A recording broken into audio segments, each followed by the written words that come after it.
The most striking aspect of the leaked video is not what it reveals, but how it behaves. In the absence of clear visuals or identifiable faces, viewers are left with movement, sound, and rhythm. These elements, taken together, form a recognizable psychological pattern, not of performance, but of distress. The camera does not move with intention. It jerks, sways, and abruptly changes direction. This is not the controlled instability often seen in staged footage meant to appear spontaneous. The motion lacks symmetry and repetition. It reflects reaction rather than choreography. In psychological terms, such movement is consistent with a body operating under heightened stress, where fine motor control gives way to instinctive action. Breathing is another critical signal. It is audible, uneven, and labored. Not the exaggerated gasps sometimes used to dramatize a scene, but the strained breathing of someone whose body is responding faster than their thoughts can organize. This detail matters because breathing is difficult to fake convincingly under sustained motion. Its irregularity suggests exertion layered with anxiety, a combination commonly associated with fear-driven flight responses. The environment offers only fragments. Streetlights flash briefly into view before disappearing. Darkness dominates the frame. At one point, the camera turns sharply into what appears to be a narrow passage or stairwell. The suddenness of this turn implies urgency. It suggests a need to change direction quickly, possibly to avoid something rather than to reach a specific destination. Importantly, there is no visual confirmation of pursuit. The fear exists without a visible threat. Audio ambiguity deepens this unease. Some viewers report hearing whispered phrases such as, "not now," or "they are here." Others hear nothing distinct at all. The distortion prevents consensus. Yet even without clear words, the tone remains tense. Whispering itself, especially while in motion, implies concealment. It implies an awareness of being overheard, whether justified or not. What the video lacks is just as revealing as what it contains.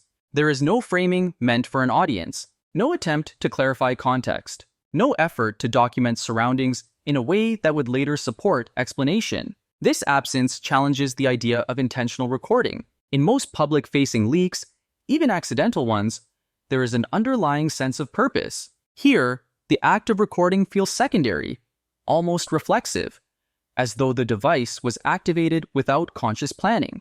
Psychologically, this raises an important question. Why record at all in a moment like this? One possible explanation is instinct. Humans often document moments when they sense something is wrong, even if they do not fully understand why. Recording becomes a way to externalize fear, to preserve proof of a feeling that words might later fail to convey. This does not confirm danger. It does not prove pursuit or wrongdoing, but it does establish emotional authenticity. The video communicates panic without explaining its source, and that is precisely why it unsettles viewers. If the moment were harmless, its emotional signals would likely feel neutral or confused. Instead, they align closely with what psychologists recognize as acute stress behavior. That alignment is what keeps the questions alive, and why this footage continues to resist dismissal. If this story resonates with you, I invite you to subscribe to this channel so that our future investigations can continue to illuminate the truths that often remain hidden behind the entertainment industry's brightest lights. Share this video across every platform where voices gather, because collective awareness is the only force capable of demanding accountability. Let us stand together, not in anger, but in clarity and compassion, to ensure that what happened to Yu Menglong is never repeated. Let us raise our voices so that silence can no longer swallow the struggles of those who give so much of themselves to the world. Long before the leaked video surfaced, there were moments that, in retrospect, now feel charged with new meaning. At the time, they appeared unremarkable, common even, the kind of details that often fade into the background of celebrity narratives. Yet when placed alongside the emotional intensity of the footage, those moments begin to form a pattern that is difficult to dismiss entirely. Public appearances offer the first point of reconsideration. In his final period in the spotlight, Yu Menglong continued to fulfill professional obligations. Interviews, events, brief on-camera moments. On the surface, nothing appeared overtly wrong. But fans who revisit these appearances today often describe a subtle disconnect. Smiles that arrived a fraction too late. Eyes that seemed distant during moments meant to convey ease. These observations are subjective, but they are consistent across multiple instances and viewers. Absences followed.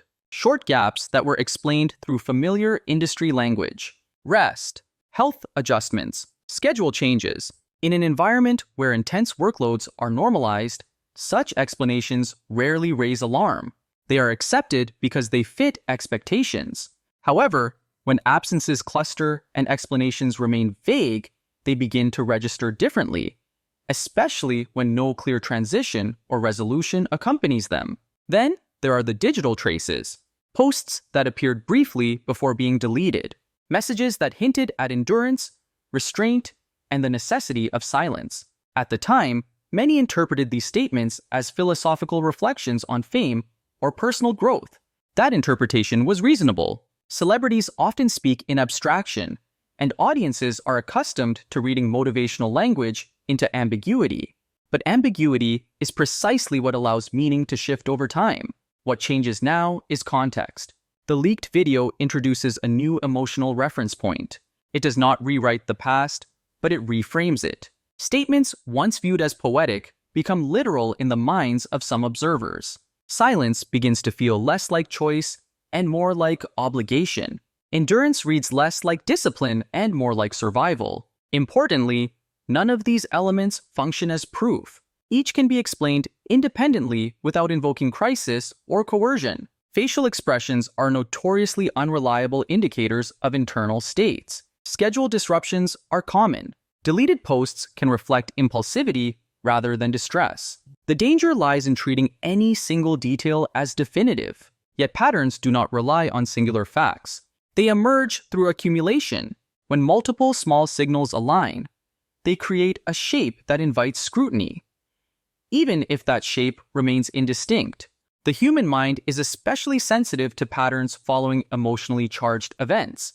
Psychologists refer to this as retrospective coherence, the tendency to organize past information in ways that make current experiences feel more understandable. This does not mean the connections are false. It means they must be handled with care. The leaked video does not grant certainty. It grants relevance. It forces a reconsideration of moments once dismissed as inconsequential, not because they now confirm a hidden truth, but because they no longer feel neutral. In the space between neutrality and certainty, questions take root, and once rooted, they are difficult to remove. As the leaked video continued to circulate, its meaning expanded beyond the footage itself. What began as a brief, ambiguous clip quickly transformed into a shared reference point, a focal lens through which past doubts and unanswered questions were re-examined. This shift reveals less about the video's factual content and more about how collective psychology operates under conditions of uncertainty. For many fans, belief did not emerge from the footage alone. It emerged from recognition. The video appeared to validate emotions that had existed quietly for years, a sense that something had been wrong but never clearly defined. In this context, the clip functioned less as evidence and more as confirmation, not of events, but of feelings. Psychologically, this distinction is critical. Humans are predisposed to seek coherence. When information is fragmented, the mind instinctively fills gaps using memory, expectation, and emotion. Once a narrative begins to form, subsequent details are often interpreted in ways that reinforce it. This phenomenon, known as confirmation bias, does not require malice or intention. It operates naturally, especially in emotionally charged environments where empathy and concern are already present. Social media accelerates this process. The video did not remain static. It was slowed down, color-corrected, overlaid with ominous music. Captions framed speculation as implication. Each iteration subtly reshaped perception, guiding viewers toward particular interpretations without explicitly stating them. Over time, these versions began to feel more authoritative than the original clip, despite being further removed from its source. This does not mean the audience was acting irresponsibly. On the contrary, many responses were rooted in care, and a desire for understanding. Fans expressed concern, not accusation. They called for investigation, not scandal. Yet intention does not eliminate impact. As interpretations multiplied, the line between inquiry and assumption grew increasingly thin. Skeptics emerged as well. Some warned against drawing conclusions from a single, unverifiable source. Others pointed out the dangers of retroactively assigning meaning to past events. These voices often emphasized restraint, reminding the public that emotional resonance is not equivalent to factual certainty. Still, even among skeptics, there was an acknowledgement that the video felt different. Not convincing, perhaps, but unsettling. What makes this moment significant is not consensus, but convergence. Disparate individuals with varying degrees of belief and doubt found themselves returning to the same image, the same 60 seconds. In psychological terms, the clip became a symbolic anchor. It unified discussion without resolving it.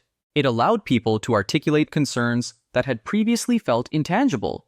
There is risk in this process. When emotion becomes the primary organizing principle, narratives can harden before facts have a chance to surface. Speculation may be mistaken for insight. Silence may be interpreted as guilt. Complexity may be flattened into simpler, more digestible explanations. History offers countless examples of how quickly this can happen. Yet, there is also value. Collective attention can pressure systems toward transparency. It can prevent stories from being quietly forgotten. It can keep questions alive long enough for answers to emerge, if they exist at all. The leaked video sits uncomfortably between these two outcomes. It neither proves nor disproves anything, but it has changed the terms of engagement. It has transformed a fragmented discussion into a focused one, bound not by certainty, but by shared unease. And once unease becomes collective, it rarely fades on its own. The leaked video does not function as a conclusion. It functions as a disturbance. It interrupts a narrative that had settled into silence and forces it back into motion. In doing so, it exposes a difficult truth about unresolved stories. They do not disappear simply because attention moves elsewhere. They wait. What the footage offers is not clarity, but pressure. Pressure on memories. Pressure on interpretations. Pressure on systems that depend on ambiguity to remain intact. It does not identify perpetrators or confirm wrongdoing. It does not establish a timeline that can withstand legal scrutiny. Instead, it alters the emotional terrain in which questions are asked. And that alteration matters. Before the video surfaced, discussions surrounding the final period of Yu Menglong's public life were fragmented. Isolated observations circulated independently, rarely converging. A cancelled appearance here, a cryptic post there. Each detail existed on its own, explainable, dismissible. The leaked clip changed that dynamic by providing a single point of reference, not a solution, but a focal point. In investigative terms, such moments are often misunderstood. There is a tendency to treat emotionally charged material as inherently revelatory, to assume that intensity implies truth. But intensity alone does not determine accuracy. What it determines is attention. And attention, once sustained, reshapes the questions people are willing to ask. This raises an uncomfortable ethical challenge. How does the public engage with material that feels important but remains unverified? At what point does curiosity cross into intrusion? The video appears to capture a moment of fear, or at least of acute stress. If that moment was never intended for public consumption, then its circulation introduces a second layer of harm, one created not by the circumstances depicted, but by the act of exposure itself. At the same time, silence carries its own consequences. The absence of explanation leaves space for speculation to grow unchecked. In that vacuum, even cautious observers may begin to assign meaning where none has been confirmed. Silence becomes interpretive. It invites projection, and over time, it can be mistaken for acknowledgement. This tension has defined the response since the clip emerged. Some viewers demand restraint, emphasizing the need to protect real people from unfounded conclusions. Others argue that restraint without transparency merely preserves imbalance, allowing unresolved questions to linger indefinitely. Both positions stem from a desire to prevent harm, yet they lead in different directions. What complicates matters further is the nature of modern visibility. In an environment shaped by constant documentation, recording has become a reflex. People capture moments not only to share them, but to preserve them, sometimes as memory, sometimes as insurance. When something feels wrong, recording can feel like control, a way to anchor experience in evidence, even if that evidence is never meant to be seen. If the leaked video originated as such a reflex, then its existence says less about what was happening around the person recording and more about what was happening within them. Fear does not require a visible threat to be real. It requires only the perception of danger, whether external or internal. That distinction is crucial and often overlooked. This is where caution becomes essential. Emotional authenticity does not equal factual certainty. A moment of panic can arise from countless causes, many of which do not involve wrongdoing. Without corroboration, without context, assigning narrative weight risks oversimplifying a complex human experience. And yet, dismissing the footage entirely feels equally insufficient. The reaction it provoked was not manufactured. It emerged organically from a community that had long sensed dissonance but lacked a language to describe it. The video provided that language, even if imperfectly. It allowed people to articulate concern without fully understanding its source. In investigative work, there is a concept known as the signal without message. It refers to data that indicates disruption but offers no explanation. Such signals are not answers. They are prompts. They suggest that a system, a narrative, or a situation may require closer examination, not because it is proven broken, but because it no longer appears stable. This footage functions as such a signal. It challenges the assumption that the story had reached its natural end. It insists that something remains unresolved, even if that something cannot yet be named. Whether this moment leads to further disclosure, official clarification, or eventual quiet remains uncertain. History shows that many such disturbances fade as attention shifts. Others, however, mark the beginning of deeper reckoning. The difference often lies not in the material itself, but in how responsibly it is handled by those who engage with it.